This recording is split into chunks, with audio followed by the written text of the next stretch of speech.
أعوذ بالله من الشيطان الرجيم بسم الله الرحمن الرحیم۔ السلام علیکم معزز خواتین و حضرات، اس طرح کی پیاری پیاری ویڈیو دیکھنے کے لیے ہمارے چینل کو سبسکرائب کریں اور بیل کے آئیکن کو دبائیں تاکہ آپ کو ہماری ویڈیو سب سے پہلے ملتی رہے۔ حکم خداوندی پانے کے بعد موسیٰ علیہ السلام اپنے بھائی حضرت ہارون علیہ السلام کو لے کر پہلے تو اپنی قوم کے پاس جاتے ہیں، انہیں تسلی دے کر کہ ان کی آزمائش کے چند ہی دن رہ گئے ہیں۔ پھر فرعون کے دربار میں تبلیغ حق کے لیے جاتے ہیں۔ موسیٰ علیہ السلام اسے کہتے ہیں کہ ہم اللہ کے پیغمبر ہیں اور تمہیں خدا کو یکتا ماننے کی دعوت دیتے ہیں۔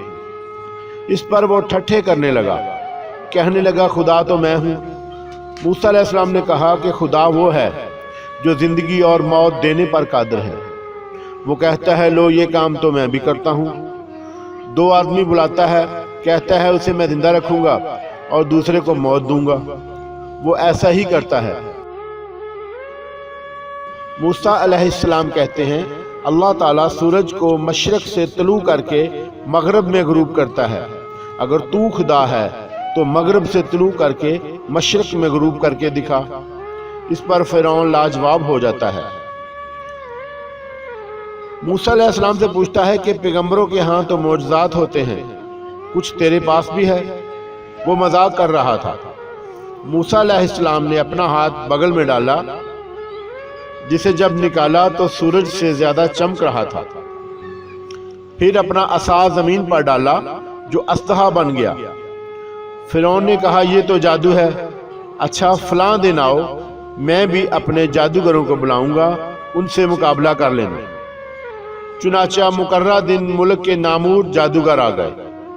موسیٰ علیہ السلام آ گئے۔ فرعون کے جادوگر اپنے ساتھ رسیاں لائے تھے۔ فرعون کے حکم پر انہوں نے وہ زمین پر پھینکی جو جادو کے اثر سے سانپ بن کر رینگنے لگی۔ موسیٰ علیہ السلام قدرے پریشان ہوئے، فوراً وحی نازل ہوئی اپنے عصا کو زمین پر پھینکو۔ جب موسیٰ علیہ السلام نے عصا زمین پر رکھا تو وہ ایک بہت بڑا اژدہا بن کر جادوگروں کے سانپوں کو نگل گیا۔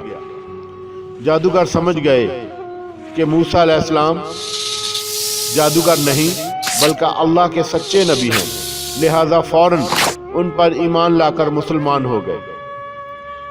فرعون کہنے لگا تم نے میری اجازت کے بغیر ہی اسے پیغمبر مان لیا، لہذا اس نے انہیں قتل کرنے کا حکم دے دیا۔ حضرت موسیٰ علیہ السلام نے فرعون اور اس کے درباریوں کو دعوت توحید دی کہ ایک خدا کو مانو۔ فرعون ٹھٹھے کرتا رہا، بالآخر جب حضرت اس سے تنگ ہوئے تو بنی اسرائیل کو آزاد کرنے کا کہا، وہ نہ مانتا تھا۔ اللہ نے فرعون اور اس کی قوم پر مختلف عذاب نازل فرمائے۔ ان میں سے ایک پینے والے پانی کیے خون بن جانے کا تھا۔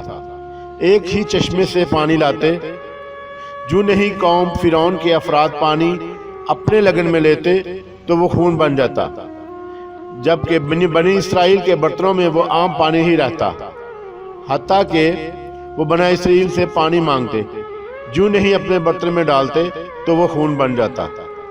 بالآخر تنگ آ کر فرعون نے موسیٰ علیہ السلام کا بنی اسرائیل کو آزاد کرنے کا مطالبہ مان لیا۔